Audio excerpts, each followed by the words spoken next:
Well, welcome everybody. We appreciate your attendance here today as we mark a really significant milestone in the transformation of this site into what we're going to call the Point, Utah's iconic innovation community.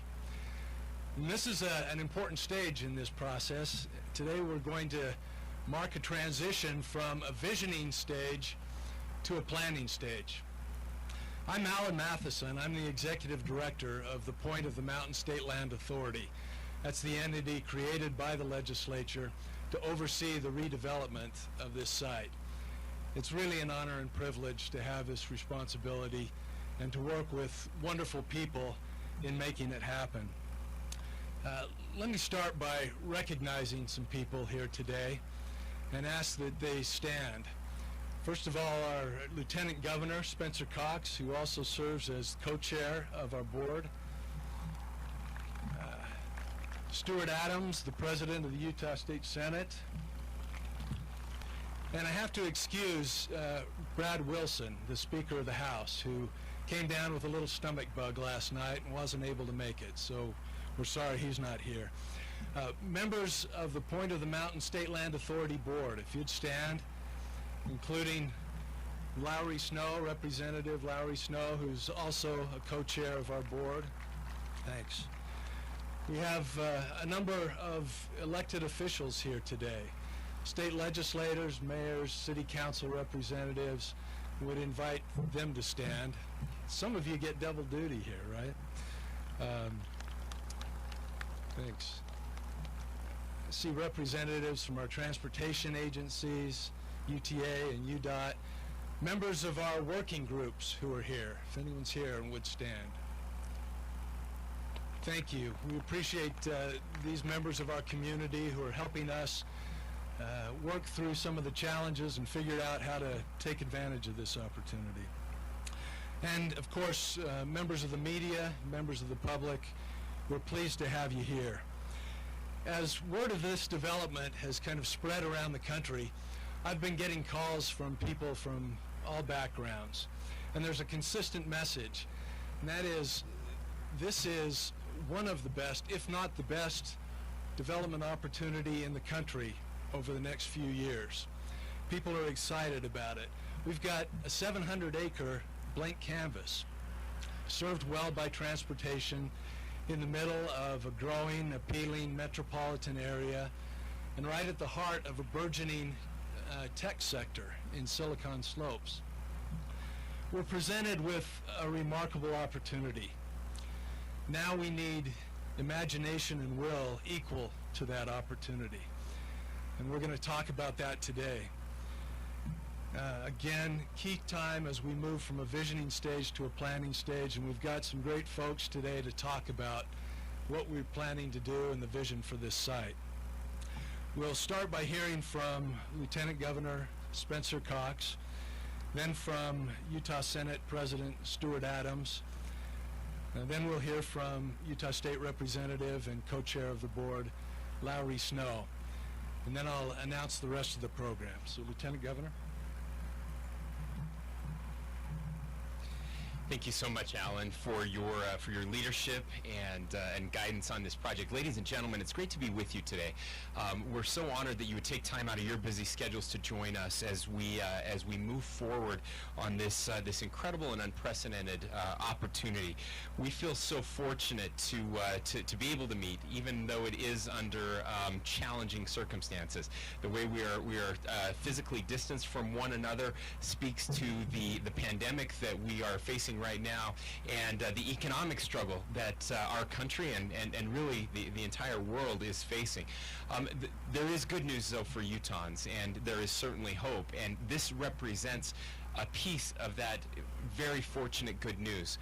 With the great work of so many over the course of not just years, but really decades of this coming together, I do want to recognize my co-chair, Lowry Snow, who has spent so much time on this project, running the legislation to help make this project a possibility. We are here now at what we affectionately refer to as the point. The name, of course, this is part of the point of the mountain as it has come to be known over the years. The point is a shorter name, obviously, one that we think will resonate with Utahns and become the focal point for development and growth in the future. This 700 acres represents hope. It represents a new opportunity. And I was talking with a friend just a couple of days ago. He was referring to this area, of course, that we know as the Utah State Prison. Has been here for many decades. And we're starting to rethink corrections in our country and in our state. This idea that we give people pay their debt to society, and we give them a new opportunity, and what that new opportunity should look like. And in fact, we are building a new prison. We're calling it a correctional facility because that is exactly what it is supposed to do. It is supposed to help people change. It is supposed to help people get back on their feet, not just be seen as a punishment, but be seen as a way of helping people get a second chance and a new opportunity. We see that for this site as well, a redemptive quality as we tear down these buildings and we build something for the future. Certainly it's in a unique location, which is what makes this so special. As Alan mentioned, it's gotten the attention of people, not just here in Utah, but across the country and across the globe, because it is such a unique place to have 700 acres situated in the middle of this growing tech corridor, situated right with mass transit and in between two freeways is certainly unique and is something that the developers and others have been looking at for a long time. But we want this to be something more than just development. This is unprecedented. It's not just a generational opportunity. It's a multi-generational opportunity, something that we may never see again here in our state. And so the biggest risk that I think all of us had as board members when we sat down for the first time and started having these conversations, the biggest concern is that we wouldn't dream big enough, that we would think too small. And so we are working hard to make sure that doesn't happen, and we're excited for some of the announcements and some of the people and organizations that are going to help us with these decisions. But we are certainly want to be proactive in this planning. We could just sell off the property to developers and have them do their thing, and there's nothing wrong with that. But we think we can do something much more, something that generations forward will look back on and be grateful for the foresight that we had as Utahns in making these decisions. And so we're not just focusing on the economic development piece of this, although that is a very big piece. The actual legislation itself, and that's where I commend the President and the Speaker and Representative Snow and all of those who were involved in this. It requires us to think outside of just the economic development piece. For example, adding a higher education component to this as well. And so that's where we want to start to be innovative and start to be forward-looking. We want this to be sustainable. We recognize that, interestingly enough, 10 years ago, our biggest concern in Utah, and specifically along the Wasatch Front, was the economy. Will we be able to have jobs for our kids and our grandkids? That has changed. Now, obviously, we are struggling with the economy now, although we have the best economy in the country. We still have a long ways to go. But the biggest concern for most Utahns, especially along the Wasatch Front, is sustainable growth. Can we grow in a way, as the fastest growing state in the nation, can we grow in a way that is environmentally friendly, that makes sure that we have air that we can breathe? Can we grow in a way that doesn't lower or diminish the quality of life that we care so much about? Can we grow in a way in that we don't have traffic concerns? Can we grow in a way in that when we add density, we don't lower the quality and standard of life that is what attracts people to Utah and what keeps us here? And so we believe that this opportunity is one to leverage innovative technology so that we can show that it is possible to grow, even grow without cars. in a development that we can do so adding people but maintaining a very high standard of life, and make this be a model not just for Utahns but for the rest of the nation of how we can work and live and play in the same area in a way that is exciting and shows the true entrepreneurial spirit of Utahns who have been known forever for our big ideas. So I'll just end by saying this. This has from the very beginning been a collaborative approach. It shows the very best of Utah. This is what we do. The public sector, the private sector, nonprofit sectors, even the faith-based sectors working together for the benefit of the citizens of Utah. This is Utah's land. This site belongs to the people of Utah, not to any one group, not to any one developer. It belongs to the people of Utah, and we're working collaboratively with surrounding communities and with citizen entities across the state to make sure that everyone has a voice in what this project can become, and we're so excited for that. So the future is bright. Thank you for all that all of you are doing to help participate in this project. We look forward to exciting announcements to come. Thank you.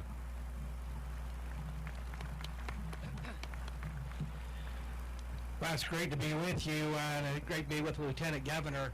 I'm actually excited to be at a live event. I've been on 2 Zoom calls this morning, so thank you for having this live. In the Senate, we've actually threatened occasionally to make Zoom calls a felony, but it seems to me that that's what our life is now, and it's actually fun to be able to be here to interact with people and to celebrate this great thing, this great event that we're doing today. Many of us serve because we believe in Utah, but we also believe that we want a better spot for our children and our grandchildren. I have 16 grandchildren today, and I want life to be better for them in the future. As I stand here and think about what we're doing, their life will be better because of some of the efforts we're taking forward to look out into the future. Right now, I think we talked before, Utah has a 4.5% unemployment rate versus the United States at 10.2. We've led the nation, and yeah, thank you. Well, I think that's a great thing. But not only do we have a 4.5% unemployment rate, the best in the nation, we have the lowest case fatality rate for COVID in the nation. In fact, it may be in the lowest case fatality rate in the world. We're at 0.8%. The United States is at 3%, almost 4 times more, and the world is 3.4%. We've been able to find a way to balance what we do, and I think we do that well in Utah. We're managing the virus, but we're also managing life. For 13 years now, Utah's been, rich states, poor states, #1 for economic outlook in the the best state in the nation. Because of how we've managed our affairs in Utah, we were able to be, I think, the only state in the nation to actually, in the pandemic, in our July special session, we actually increased funding for education, gave a 2.2% increase in education spending. And tomorrow, I think we're all aware, hopefully, that our international airport opens up, a $4 billion effort. Things are very bright, as the Lieutenant Governor said, in Utah. And this project is an effort to try to continue those great the great economic vitality, but also the social vitality we need for a state. As we prepare for the future, what I see this project doing is actually bringing money back to the taxpayers. The Lieutenant Governor talked about an orderly development. As we develop it orderly, it not only will bring money back to taxpayers, but it will help the future for our grandchildren and for our children and grandchildren, and help the neighborhoods and communities as we develop this properly. It'll help not only a tax base for the state, but for the local communities, and obviously help our economic development. Now, I've been involved in a few infrastructure projects over my period of public service, and I've noticed that when we invest in infrastructure, it pretty much mirrors the economic our economic development. You can actually take our economic growth and graph it, and graph our investment in infrastructure, and it's pretty hard to get a pencil lead between the two lines.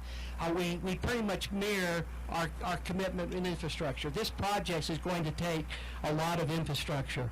We're looking forward to multimodal transportation, to roads, to transit, to bike trails, to actually doing it right. And this is an opportunity that no other state, I don't think many other communities anywhere in the nation have the opportunity to actually look at a piece of property this large, a development of this scope, and to actually be able to bring it up from ground up and to be able to do it right. We've got the right team here. Alan Matheson, you couldn't have a better director. I think as we look forward, our future is bright, not only because of the opportunity we have of this project, the Point Project, but because of the great people that have invested so much and the quality of people we have directing it. So thank you again for being here, letting me be here.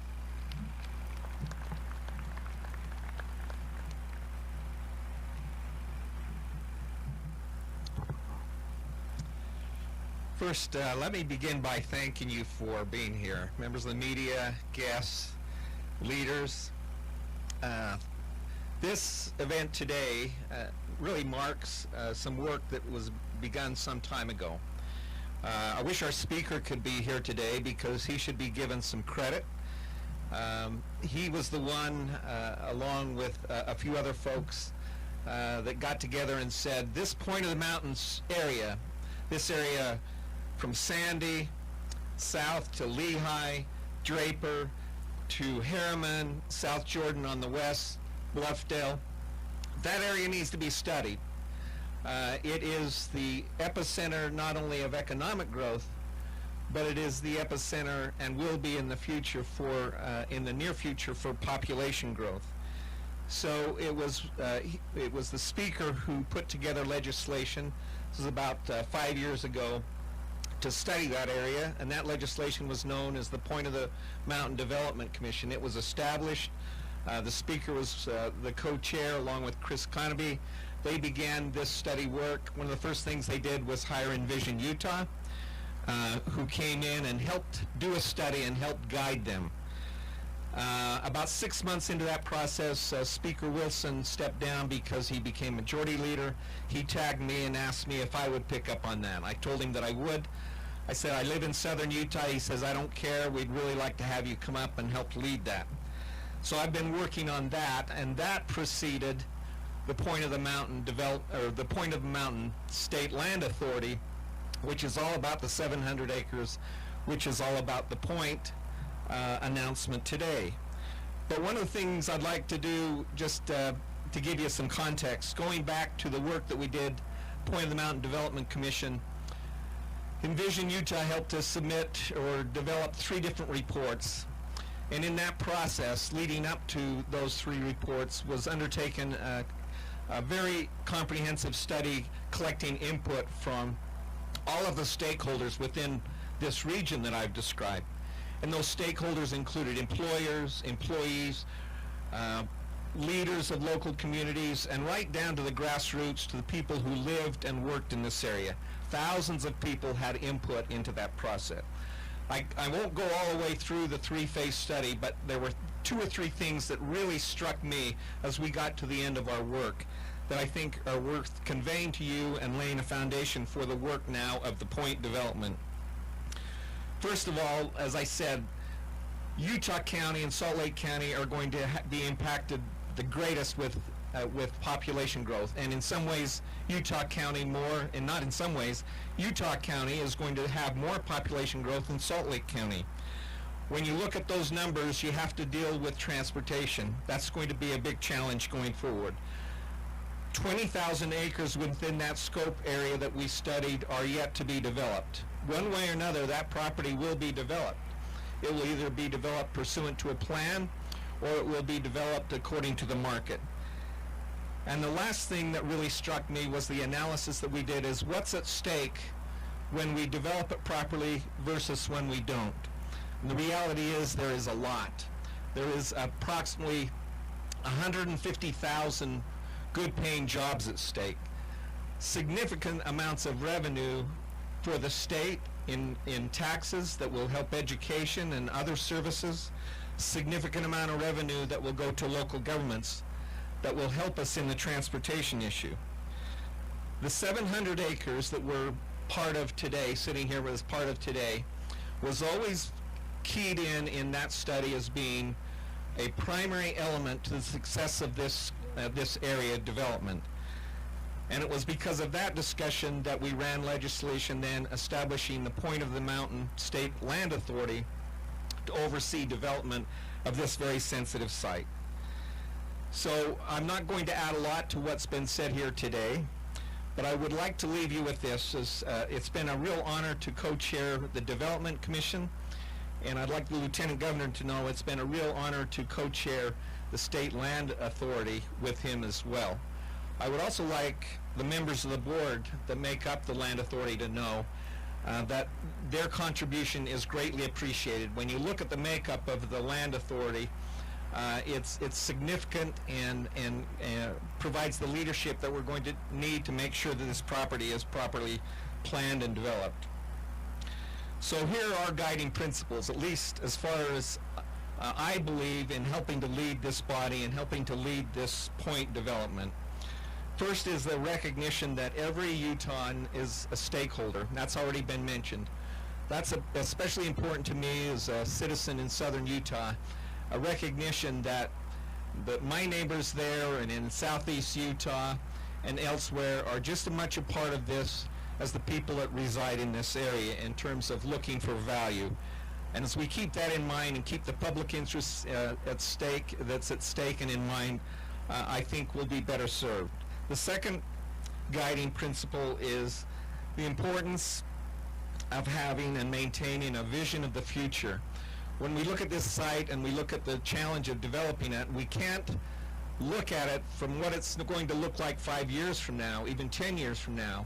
We have to have the kind of vision that sets it out much, much longer. We have to have the kind of vision that Brigham Young had when he helped lay out the streets of Salt Lake City. You've heard that story and said these streets need to be 132 feet wide. They need to be wide enough for a team of 4 oxen pulling a covered wagon to make a complete turnaround. He added, without the driver using profanity.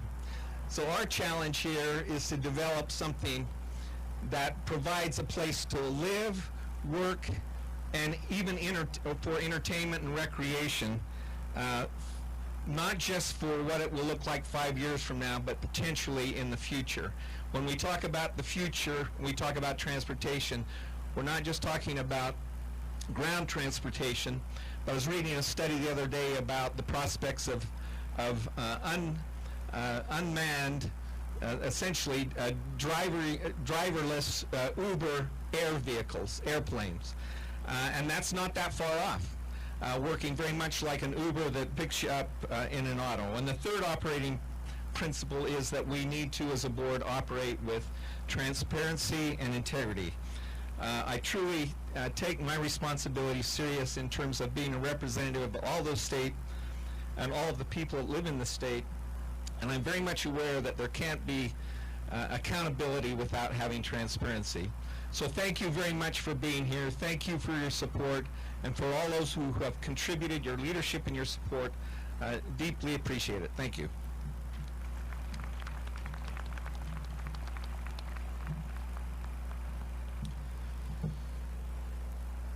So today we are announcing the initiation of a master planning process to create a master plan for this site by next summer. And there are kind of 5 elements to that we're initiating right now. The first is a number of platforms to communicate with the public.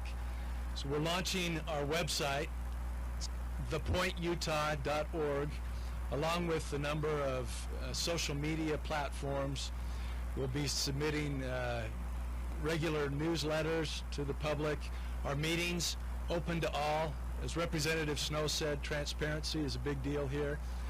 We're live streaming our meetings, recording them, putting them on the website. We want to make sure everybody knows what's happening and can be a part of it. The second piece is that we're launching a statewide survey today called Make Your Point. And we're asking people to go to our website, thepointutah.org, and take a short 5-minute survey. This survey is building off of the work that Representative Snow described, with the vision from over 4,000 people identifying priorities for the site. We're now going to ask members of the public to help us refine those goals a little bit. That survey will be open until October 16th, and the results will go to our planning team to help guide the development of the master plan. The third element that I want to mention is the hiring of a nationally renowned planning manager for the point, Steve Kellenberg. Steve's worked for about 40 years in developing some of the most innovative master plans in our country and in the world. He's done work in the Middle East, China, Singapore, South America. He's literally written the book on large-scale sustainable development and developed tools for measuring sustainability. He served as the vice president of the Irvine Company, overseeing planning and design for a 19,000-acre project, which is considered one of the best, most successful, and largest mixed-use communities in the country. We're fortunate to have him working for us and helping us think through the opportunities and possibilities at this site. Fourth is that on Friday afternoon, we issued a request for qualification to start the process to hire a planning team to develop the master plan for this site. We've set up a rigorous competitive process where we're reaching out to some of the best-known planning firms around the world and asking them to submit their qualifications. We'll ask them to submit ideas. We'll have them come to the site, talk to people in the community, make proposals about what they'd like to see, what their vision is, and we'll select a top firm that will then start really the first of 2021 developing this framework master plan for the site. And then finally, I want to mention that we've formed 5 working groups. These are subject matter experts in areas like land use and infrastructure, transportation, in research, economic development, in innovation, in education, in environment and air quality. So these are top-notch folks that are coming together, bringing their ideas, help us discipline our thinking, and making sure that we're doing what's in the best interest of the public and the long-term interest of the state. So we're very fortunate to have wonderful people helping us in this effort. And speaking of those helping us, we've got some great community partners, and we're going to turn the time now to 3 of our terrific partners to share some of their thoughts on this project. The first will be Salt Lake County Mayor Jenny Wilson. And Salt Lake County is a critical partner in this. It's designated as such in the legislation, but beyond that, they've been doing a lot of really interesting, innovative regional planning, and we want to work closely with them. We'll then hear from Mayor Troy Walker from Draper. This site is within Draper city limits, so that partnership with Draper is critical. And then finally, we'll hear from Teresa Foxley, who's the president and CEO of the Economic Development Corporation of Utah, another key and valued partner. Mayor Wilson.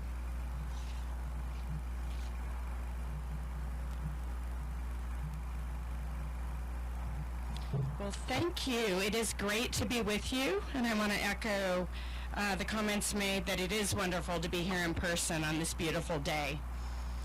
I also want to take a second to acknowledge the 6-month journey that we have been on, that's evidenced by the 100% compliance in face coverings today here in Salt Lake County, a statistic that makes me incredibly happy, because I do see that tie between this one thing that we can do here to prevent the spread of COVID-19.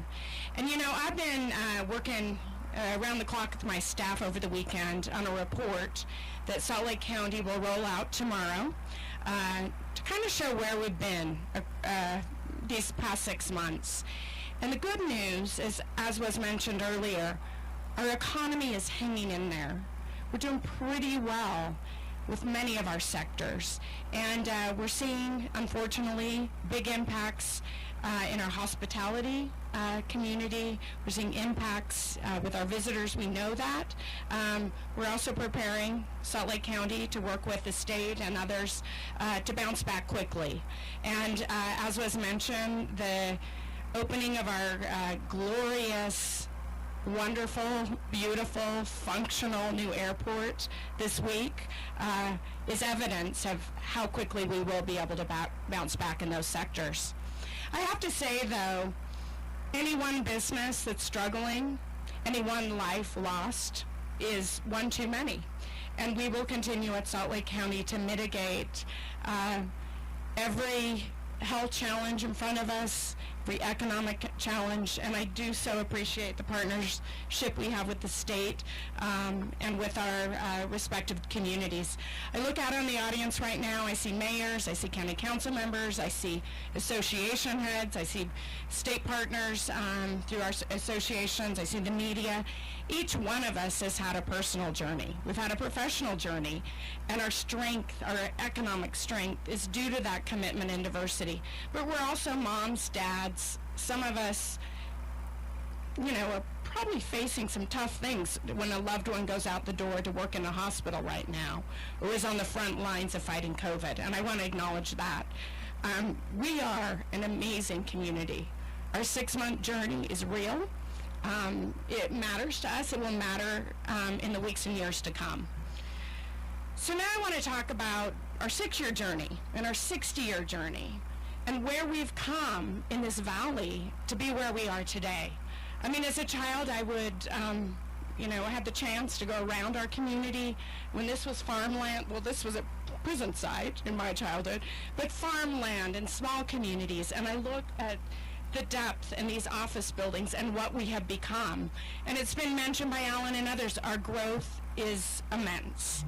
And I look at the journey that we have in the next 6 years and the next 60 years, and we will have our success, the planners here, the people committed to our communities, our success will be getting this right.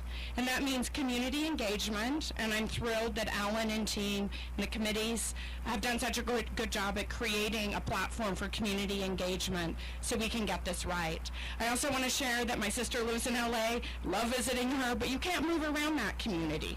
You can work in Westwood and maybe get to downtown for a play in the evening or vice versa, but you can't move freely around that community. I value that as our county mayor, I can get to Draper and over to Harriman and then to Magna and then back home to Salt Lake City, and I can do 4 or 5 or 6 events without pausing and know that our transportation infrastructure is going to make that a reality. You all do that as well on occasion, right? We need to move throughout our community. We can't be socked in because that will be a failure of us all.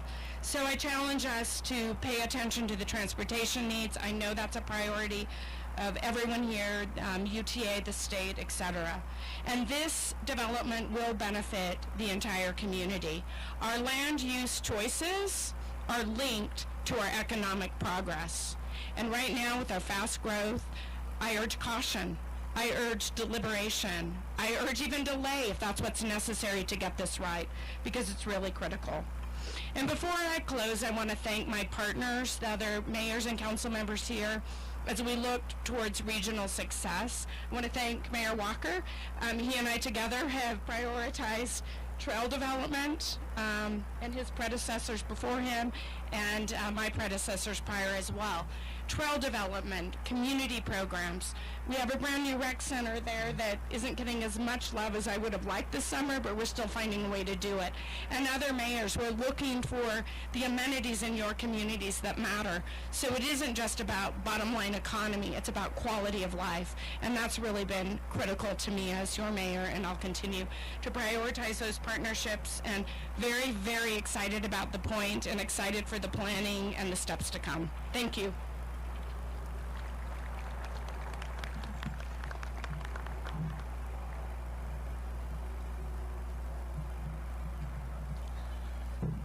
It's great to be here.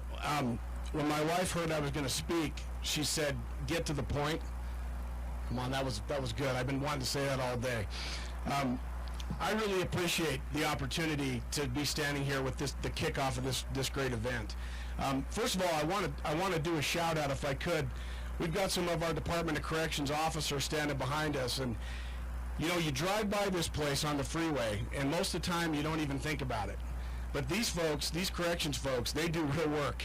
They do work that we all don't like, and they do work that we need them to do. And it's a hard job, and they've been a great partner in our city for many years. And I want to give them a round of applause, if we could, for all they do. If you haven't had a tour of the state prison, you need to go get one and see these fine people, how they work and how they deal with some of the folks in our society that are hard to deal with. So now I want to tell you, this is a win-win. If you're sitting here thinking, why are we doing this? This is a win-win, and I mean it is. This prison is old. Now this part right here is not, but the main prison is old. It's antiquated. It takes a lot of people to run. It's not as well built as it could be for modern situations. There wouldn't have been a big push in our legislature or anywhere to build a new prison. It's just not a priority. But when you have an opportunity to say, okay, we can build a new prison and we can develop the old site in a way that's a win-win, that's what we have. The new prison's going to be cheaper to operate, it's going to be safer for the officers, and most importantly, like the Lieutenant Governor said, it's going to be better for the inmates. And instead of being a place of prison, it'll be a place of correction. And that's going to happen in that new facility, which wouldn't have happened without this being the economic opportunity that it is. I've lived in this area most of my life. I graduated from Alta High School in 1985, and Draper City had about 5,000 people in it at the time. We have about 50,000 now. We focused on business and economic development. If you look over to my left, and I know the sun's in your eyes, and we wanted you to get a tan this morning, so you're welcome.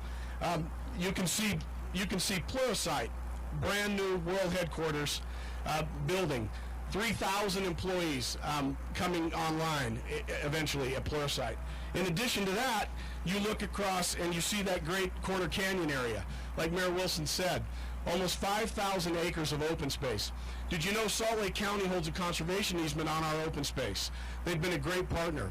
Our city has worked hard to provide open space because we know quality of life has to do with the ability to get outside and enjoy it. And if one thing we've learned in COVID, people love the ability to get outside and recreate. We have 100 miles of built trail. We have trails for mountain bikers, which I like. We have trails for hikers and runners, if you like that. We have trails for horse riding. We have trails that are downhill, we have trails that are multi-use, and we have trails that are single-use. But we've done that on purpose. We wanted to create a place so that when this thing develops, people that live here and work here have a place to go to enjoy the outdoors, and we've worked hard to do that. Utah's unique in that we work and look to the future with a positive mentality. As you listen to our elected officials, as you listen to folks in our community, it's always about what we can do to get better. It's always about how we can improve and what we can make to make life better. And this opportunity here at this prison site is going to make life better across the board. I know it will. Our board is as talented a group as you could put together. They have insight from different perspectives, and it's phenomenal. Representative Snow and Lieutenant Governor Cox have worked really hard on our board to keep moving it forward. I worked on the Point of the Mountain Commission with those gentlemen. Now, the Point of the Mountain Commission, is important for you to note, has been around for about, I want to say 6 years or so now. It studied this area, and it did something that was unprecedented in my opinion. It reached out and it engaged the public in a way that was amazing. Thousands and thousands of members of the public had an opportunity to weigh in on this site and this greater Point of the Mountain area, and they did. And they weighed in and they said, we want it to be dense, and we also want it to be a place where transit serves it. A place where you can live and play and work, and a place you can get into and out of without a car. Now, if you watch our point video, you're going to see the flying cars, and that's what we want. We want that. We want innovative transportation. This site should be a place where transportation comes first, and then the development comes after. We need to think outside the box here. We need to make sure that when you come here, you know you can get out of here and in here without your vehicle. You can even live here. You can get across the way to recreate. We just recently connected a paved trail between my city and Lehigh that is like a commuter highway now. It goes around the point of the mountain. If you live in Lehigh, you can bike to Draper. If you live in Draper and work in Lehigh, you can go the other way. That's something we've worked hard to do, and I think it's important. I want to recognize, if I can, I've got some old council members. I got some new council members. I got Chambers of Commerce here, fellow mayors from cities that neighbor us, Lehigh, Bluffdale. We all work together, and this is going to benefit not only our cities, but the entire state. I'm grateful for this opportunity. We've worked hard to get where we are, and the future is bright, and it is, don't forget, it is the win-win of our time, what we've been able to accomplish here. And as we go forward, you're going to look back and say, I was here at that press conference when this all started, when this thing develops into something that you will be proud to have as a Utahn, and proud to have maybe as an employee or a person who lives here or works here. My hat's off to all of you folks that work so hard to make this happen with me. Former Speaker of the House Hughes and I worked hard. My fellow council members in the past worked hard. We have all put in time and effort to see this come, and we're fortunate to have the leadership we have now to see it forward. I really appreciate Alan Matheson. His wise guidance and his ability and skill set are exactly what we need going forward, and we're very fortunate to have him. In addition, our team that we've hired and have brought on board, world class. This is going to be awesome. Thank you.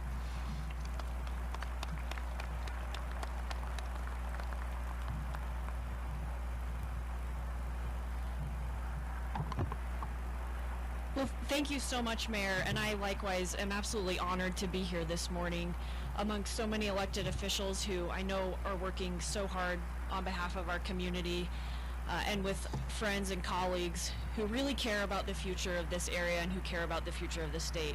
I also want to thank Alan. He is incredibly inclusive, he's collaborative, and I appreciate him involving EDC Utah in this important project. By way of quick background, my name's Teresa Foxley. I'm with the Economic Development Corporation of Utah, and we're a private nonprofit that was founded 30 years ago with a mission to catalyze quality jobs throughout the state of Utah. We do this primarily through corporate recruitment, and we have 3 core competencies: economic research, understanding what makes Utah's unique from a competitive standpoint, business marketing, and project management. So as you can probably sense, anyone in my position in any other market in the world would be absolutely salivating, just chomping at the bit at this type of opportunity, because it is indeed so unique. But one of the things that makes it even more unique is the way that we have engaged the public, the way that we have asked for and solicited their feedback so that we can understand what the people of Utah value and what they want to see in this site. These values that included access to the outdoors, sustainability, innovation, quality jobs, and of course mobility, both economic mobility and physical mobility, can all be captured through this planning process. And that to me is what is so exciting here, is that we will take this high-level visioning work that's been done, and through the planning process we will enable and we will facilitate these values of our community. Now, it's no secret that we are sitting at the epicenter of one of the most vibrant technology scenes in the entire world. Utah has more than twice the national average of technology firms, and this area is absolutely brimming with innovation and talent. The workforce here is incredible, and this is an important labor shed. As has already been mentioned, it's one of the fastest growing population centers in the state, and we're right here in the middle of it. The uniqueness of this opportunity is that it's a blank slate. We really can program this to accelerate high quality additional growth and opportunity through thoughtful and proactive planning. I feel like we are also fortunate in our timing.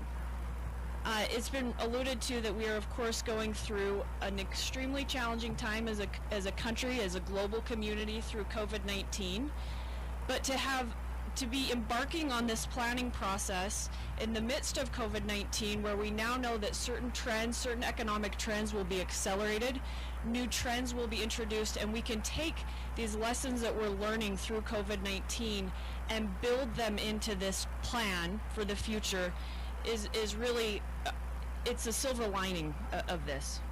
I'm excited to see the major campus that develops and comes out of the ground here. I'm excited to see it be focused on research and innovation.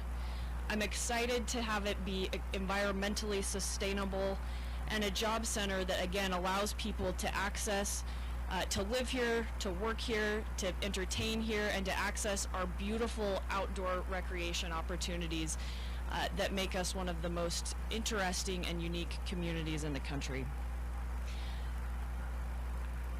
I'm excited as well that we have the chance to really think big here, to think globally, and that this property right here can be a centerpiece and a showcase piece, not just for the state of Utah, but really for how development should be done globally.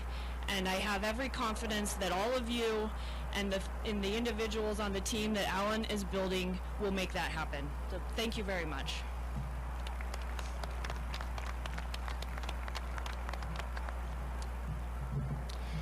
Well, thanks very much to all of our speakers. Thanks to those who have made this possible.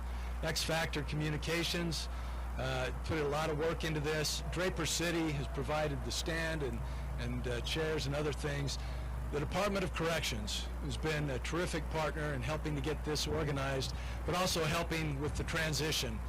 And before I forget, I'll announce that they've got a couple of 4x4s back here, and when we finish, there'll be an opportunity for members of the media and others to go back with them into the site a little ways and get some nice visuals of this property that you can't really see fully from here. You know, we've talked today about this big announcement, the opportunity we have to kick off a master planning process. I'll say it again, we're presented with a remarkable opportunity at this site. Now we need imagination and will equal to that opportunity.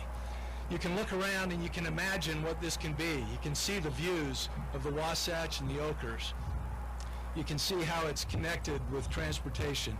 Think of an innovation district. Think of connected trails and open space, a great gathering place. But as much as we talk about this as being a remarkable site and a development, we see that as a means to an end. The real goal here is to make life better for the people of Utah. And if we do this right, we're going to generate local and state revenues that can provide for better education, that can provide social services to the people in need, can provide needed infrastructure. If we do this right, we're going to have a sustainable development that will show how we can grow with less impact on air pollution, less water use, and less energy use. We can create a model that others can follow and improve the sustainability of our region as we grow. And if we do this right, we're going to create some amazing jobs, cutting-edge, world-class jobs right here in Utah, so that our young people won't have to go elsewhere to have exceptional careers. They can do it here and they can stay near family. That's the real goal, that's the real vision, and it's happening because so many people, so many of you are helping to make it happen. So again, many thanks for your participation today. We'll wrap up, but we're going to allow about 5 minutes or so for any media questions of those at the stage, and then there'll be some media availability if you want to come up and do a one-on-one with some of those who have spoken. So, any questions from the media?